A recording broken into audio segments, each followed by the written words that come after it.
Bhí féile Sean-Nós Ard Mhacha Theas siúl ag an déir seachtaine, agus ceileoirí a dhéanaí ar an Iomlán.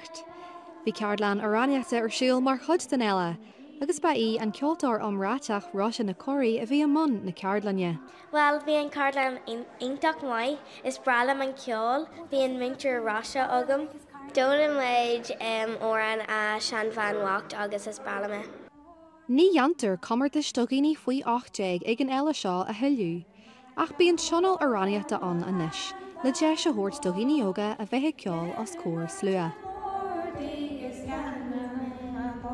Tá muid géirí go mbeadh deise gach duine golón agus bheith brodúil as óran sacu héana cheol amach agus soltahainteas agus tá muid ar fad sastra leis an cinniúis. Is rud churann muid an bhéimir sa cheantar an éireacht atá insanáte bhfuil muid an seo, tugtar feicitúna fógraíonn seo cantar na bhilí agus an irid sin órainn mór le rá a tháinig agus a bhí cumtha sa cheantar seo. Tá an Iomláníocht ar an Sean-Nós mar glúchud tá éireacht airial, agus an seo in Ard Mhacha Theas tá na daoine óga mar glúchud den tradition fásta.